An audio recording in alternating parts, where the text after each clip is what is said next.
Como a gente viu até aqui, é natural a gente queimar a caixa no começo para poder financiar essa aquisição de clientes no curto prazo. É sempre mais saudável a gente fazer isso de forma consciente e preferencialmente provar o LTV antes de sair queimando esse caixa. Mas a gente sabe que dá para captar e, na verdade, a maior parte das startups captam rodadas de investimento até mesmo antes do LTV por CAC ser esse número de 3 que a gente estava falando. Por quê? Porque muitas vezes elas usam esse recurso para fazer os testes finais e o go-to-marketing justamente para provar o LTV e CAC. Isso normalmente são as rodadas iniciais, as rodadas pré-seed de investimento. Então vamos entender um pouco esse jogo que a gente está jogando, que é um jogo de captação com terceiros, com financiamento de outras pessoas, com investidores anjos, com venture capitals, para entender a visão deles sobre o jogo, o que motiva eles e assim a gente conseguir de fato conversar. Um fundo de venture capital é composto normalmente por um montante de recursos que foi captado no mercado também.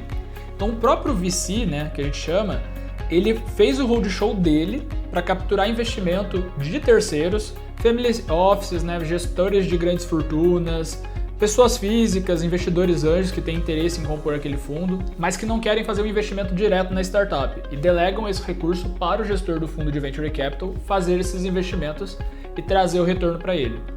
Então vamos olhar como é que é o ciclo de vida do venture capital para a gente entender o que se passa na cabeça desse gestor. Então a primeira etapa que esse gestor tem para fazer é preparar a captação dele de recursos. Ele vai conversar com diversos limited partners, que são as pessoas que vão dar esse recurso na mão desse investidor, desse gestor do fundo, para ele poder fazer os aportes nas startups e obter o retorno. Primeiro ele prepara todo o roadshow dele e ele vai atrair esse capital. Isso pode levar aí de 1 a 2, 3 anos para ele conseguir fazer toda essa preparação da estrutura do fundo, fazer todo o roadshow e captar os recursos necessários para compor o fundo. Após esse período onde ele montou o fundo dele com outras pessoas que têm o dinheiro, que têm o capital, normalmente é assim que compõe um fundo de venture capital, ele vai para uma terceira etapa que é gerar o deal flow, gerar esse pipeline de startups interessadas em captar dinheiro com esse fundo. Esse período aí normalmente acontece ali nos primeiros 3, 4 anos de vida do fundo de investimento, após ele ser montado. Então assim, a gente precisa separar duas coisas, o que é o fundo de investimento que foi montado pela gestora chamada Venture Capital. Então quando a gente olha as gestoras como Canary, Astela, Monax e tudo mais que atuam no Brasil, elas possuem normalmente mais de um fundo, Ela compõe um fundo, faz todo esse processo de captação, gera esse deal flow, esse pipeline. Quando esse pipeline já está sendo investido, ela já está selecionando esses investimentos, monitorando e acompanhando esses investimentos, normalmente ela já abre outro fundo para captar outros recursos e começar também esse roadshow, essa atração de startups de novo. Por isso que constantemente os venture capitals estão olhando para o mercado, estão investindo em startups. Mas normalmente eles têm esse período de abrir o fundo, compor o fundo, fecha essa captação, faz os aportes e aí, como a gente está vendo aqui, ele monitora, dá esse suporte para as startups ao longo de um tempo de vida do fundo. Ele decide se ele vai seguir em frente, se ele vai fazer um follow-on. Conforme a startup for avançando e crescendo, ele pode fazer novos aportes nessa startup para poder garantir o posicionamento dele ali dentro, e a quantidade que ele tem de equity, até ele de fato vender essa startup, a participação que ele tem nessa startup, fazer o exit que a gente chama, Pode ser normalmente a venda para uma empresa, para alguma outra participação, ou até mesmo para um fundo de private equity, às vezes que compra essa participação, ou o IPO, que a gente vê aí que é a abertura de capital na Bolsa de Valores.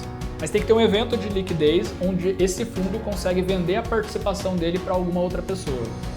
Porque é nesse momento que ele tem o retorno sobre o investimento que ele fez.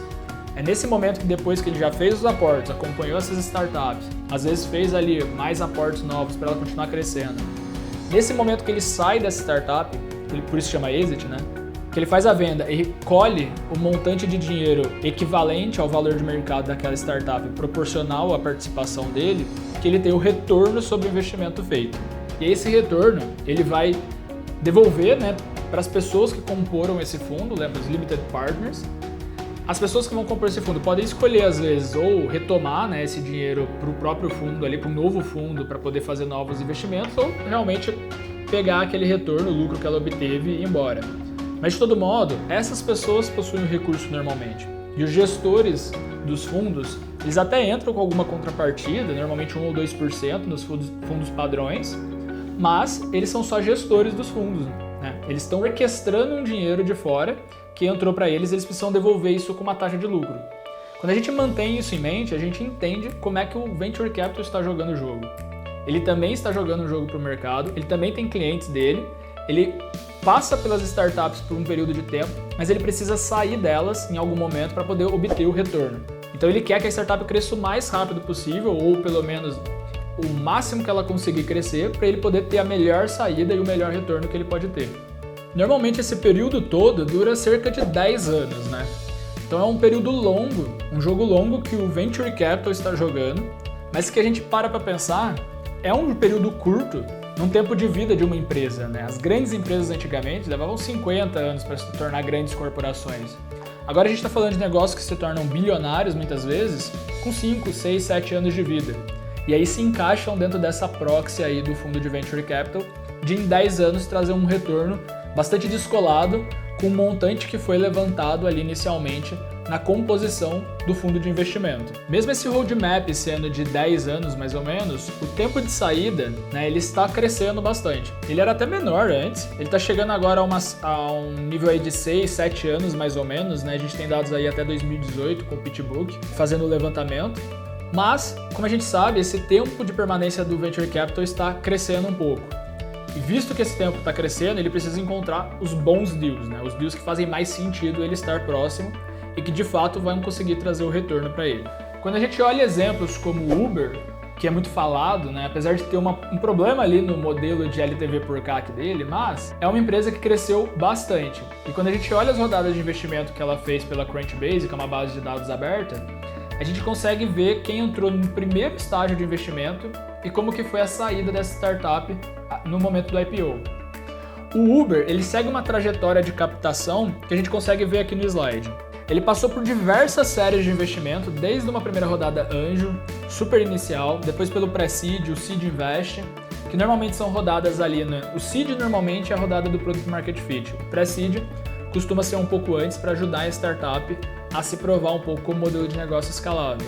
Depois disso, as séries institucionais, né? Normalmente feita por grandes venture capitals, que são as séries A para frente, até alguma saída acontecer. No caso do Uber, a saída por IPO. O anjo que entrou na primeira rodada do Uber entrou com valor de 1,25 milhões. 1.250.000 dólares, mais ou menos. Isso por 24% da empresa. Um valor um pouco grande, na verdade, desse percentual, teve uma diluição alta aí, mas vamos nos atentar ao número, né? Entrou com 1,2 milhões por 24% da empresa. Isso foi o anjo. Ou seja, né, a gente vai discutir valuation ainda, mas o valuation dessa startup, 1,25 é 24%, regra de 3, né? 5,2 milhões era o valuation da startup, 100% da startup. Uber continuou fazendo uma série de rodadas de investimento, que foram diluindo a startup ao longo do tempo. Diluindo a participação desse investidor anjo. Porque conforme entra um novo investidor, ele vai pegar uma participação tanto do sócio quanto do investidor que entrou anteriormente. Porque todo mundo é sócio nesse barco, né? Todo mundo virou sócio da startup. Então esse investidor anjo que entrou com 24% na primeira rodada, conforme outras pessoas foram entrando, a participação dele foi sendo diluída proporcionalmente. E ele chegou no final com 12% do Uber em propriedade dele. Só que o Uber saiu do final com um valor de mercado de 82 bilhões de dólares. Ou seja, o múltiplo que a gente está falando, né, essa pessoa, esse investidor anjo que entrou na primeira rodada do Uber, ele multiplicou o valor dele em 7.312 vezes. Ou seja, ele entrou com 1,25 milhões e ele saiu com 9,14 bilhões de dólares em valor de mercado. Não sei se exatamente ele fez a venda, se ele vendeu todas as ações no IPO. Esse é um modelo, né, que a gente pode pegar como base das informações que a gente tem do Uber na Crunchbase. Não sei nem se esse investidor anjo ficou de fato até o IPO, né? Possivelmente o que pode ter acontecido é algum venture capital ter comprado ele no meio do caminho, a participação dele, para limpar esse cap table. Mas assim, se atentem de novo aos números. Esse é um jogo que é o mais sexy possível, né? Todo mundo olha e fala, pô, por isso que faz tanto sentido eu investir em startup, por que eu não investi antes, vou ficar milionário, bilionário? Essa é uma das trajetórias possíveis, uma das coisas que podem acontecer ao longo da vida da startup. Só que a gente tem várias outras trajetórias possíveis. A mais comum é essa que a gente vai ver agora. Uma startup ali com valuation de 4 milhões, está indo super bem, a coisa está indo bem. Faz um pré-seed, um valuation sobe para 20 milhões. Quem entrou ali está super feliz, né? Entrou na rodada anterior, porque agora o valuation subiu ainda mais. E aí passou ali uns meses, usou essa captação para tentar provar o modelo, tentar crescer. Passou 12 meses, 18 meses. A startup não provou o modelo, não conseguiu crescer. Teve um problema de cash burn. N coisas podem acontecer, até briga entre sócios. A startup morreu. Teve uma liquidação da participação. O negócio não foi para frente e a startup faliu. Esse modelo, né, e essa trajetória que a gente está falando é muito mais comum do que a do Uber. Mas muito mais comum. O que acontece é, o investidor que entrou aqui nessa rodada, ele sai com 0 no final. Porque a startup vale 0 no mercado. Porque ela faliu, ela quebrou. Esse investidor teve menos 100% de retorno. Ele perdeu todo o capital dele que ele investiu naquela startup. Então sim, a gente tem trajetórias possíveis como a do Uber, de multiplicar 7.000 vezes. Mas dá para contar no dedo o quanto que isso aconteceu. A maior parte dos casos, o investidor perde o dinheiro. Visto que esse é um jogo onde grande parte dos investidores perde dinheiro, mas quem ganha muito retorno, agora vocês começam a entender um pouco do que se passa na cabeça do venture capital, do investidor anjo, da pessoa que for que vai colocar dinheiro na sua startup.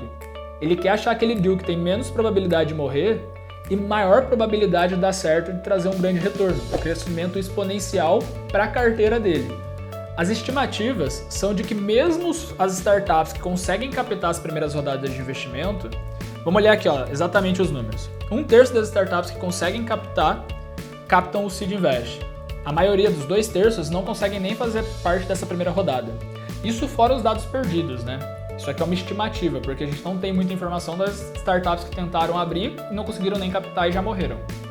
Mas pelo menos ali 2/3 provavelmente morrem antes dessa etapa e 1/3 consegue captar. Dessas que conseguiram captar as rodadas iniciais, a rodada seed ali antes de uma rodada institucional, 30% consegue captar uma série A, uma rodada institucional de fato, para fazer já o crescimento. Dessas que captam série A, 17% chegam à série B. Quem vai passar dali da rodada série F, rodadas maiores, é 0,3% das startups. Então a gente está falando que é um número extremamente pequeno, novamente. E aí eu reforço. O jogo do Venture Capital é o jogo de achar uma agulha no palheiro. Ele precisa encontrar aquela startup que vai trazer um retorno. Precisa ser um retorno tão grande? Não, cada fundo tem uma estratégia de portfólio. Tem fundo que vai entrar logo no início e vai participar de algumas rodadas e vai sair antes, né? Fazer o early exit, que a gente chama. Não vai acompanhar essa startup até o final da vida dela. Investidores anjos, na verdade, têm um comportamento um pouco mais assim. Os fundos, eles tentam acompanhar um pouco e até mais, né? Se a startup já está se provando, está conseguindo captar outras rodadas, às vezes eles fazem um novo aporte naquela startup para garantir que eles vão manter a participação deles no quadro societário da startup, né? O mesmo percentual, não vão se diluir. Onde que essas rodadas costumam entrar? Então a gente está localizado aqui, né? Na ideação, pesquisando com clientes, MVP. Bem no começo do negócio, é difícil a gente pegar um investimento de terceiros. Se a gente está precisando de algum caixa para poder rodar nossa startup, nossa empresa, ou testar novas soluções, provavelmente a gente vai ter que acionar recursos que a gente chama de Triple F, né? Family, Friend and Fools. Vai ser algum amigo, alguma pessoa da família ou alguma pessoa mais tola aí, né? Mas que disponibiliza esse recurso para a gente fazer esse teste de talvez do MVP, testar alguma coisinha muito inicial. Quando a gente já está trabalhando no nosso modelo de negócio e a gente precisa de algum recurso para provar que a gente consegue colocar esse modelo de negócio de pé, a gente já consegue usar recursos de terceiros. Normalmente aqui se trata da rodada pré-seed de investimento. Nessa rodada pré-seed, a gente capta com o objetivo de buscar o market fit. Então provavelmente a gente está ali naquele momento do processo de go-to-market e a gente consegue levantar essa rodada, que ainda é uma rodada inicial. A partir dessa, a gente está falando de uma rodada onde a gente tem um produto market fit e provavelmente a gente vai captar um seed invest para poder estruturar a nossa máquina. E aí seguimos além disso com as rodadas série A, série B, série C, até uma venda ou uma abertura de capital, que é um evento de liquidez para todo mundo que está no quadro societário. Se a gente encaixa essas rodadas no processo que a gente já olhou, inclusive expandindo um pouco o processo, vamos olhar aqui. Antes de Problem Solution Fit, é impossível pegar dinheiro com alguém, né? A gente ainda está descobrindo o que a gente faz, quem que a gente é, qual produto a gente vende. Com o Problem Solution Fit, a gente já pode começar a conversar com aceleradoras, com anjos, para usar esse recurso para ficar ali talvez um ano, né, de runaway, de queima de caixa, para testar testar modelo de negócio, otimizar um pouco o produto, testar nossas estratégias de aquisição. Bem nessa etapa do processo que a gente já discutiu bastante. No pré-seed, como a gente falou, você já vai estar indo para o mercado, fazendo um go-to-market, trazendo cliente de forma recorrente, para você provar o PMF, provar que o seu modelo de negócio para de pé e tem potencial de escala. E aí você capta uma rodada Seed Invest para poder, agora com o PMF, com uma estrutura que você validou, pegar esse recurso e estruturar governança, máquina, contratar gente, colocar a estrutura para ela ficar azeitada para poder fazer o growth. E aí a gente vai para uma rodada institucional, uma série A, para poder trazer um montante ainda maior e aí sim fazer um crescimento do negócio, uma escalabilidade do negócio agressiva. Porque aqui a gente já provou o modelo, já organizou a casa para poder aguentar o tranco de crescer, o produto aguentar, não ficar fora do ar, não ter problema, a máquina rodar, vou conseguir delegar isso para uma equipe operacional e a coisa realmente escalar sem grandes problemas, sem grandes dificuldades, apesar de que sempre vai ter dificuldade na jornada de uma startup. Mas essas são as rodadas iniciais e os momentos que elas se encaixam no processo empreendedor. Quando a gente fala para vocês que o fundamental até o PMF é validar o negócio, é exatamente isso que a gente está falando. Ninguém vai aceitar entrar nesse jogo com um risco tão alto que a gente tem no dia zero, quando a gente não tem nada do negócio. A probabilidade de a gente morrer ou não avançar com esse negócio é muito grande. Por isso que a gente pode olhar para aquele business, para aquela startup que a gente está criando e falar: pô, essa startup é animal, olha que solução, que ideia incrível que eu tive. Só que a pessoa que está do outro lado da mesa, que é um investidor, ele vai olhar e vai falar: bom, muitas pessoas já me contaram que tem uma ideia incrível. Por que eu vou acreditar que a sua é a diferencial? Que provas você me dá, que validações você já fez que mostram que você tem esse potencial de crescimento? E é essas validações, esse potencial de crescimento que a gente vai mostrar para ele agora, que a gente já fez as validações que a gente viu nos últimos vídeos. Por isso que a gente é tão chato e tão pragmático com metrificar, calcular, testar e validar tudo antes do PMF, para você ter os argumentos necessários para convencer qualquer investidor anjo de que você é o business que vai trazer o melhor retorno.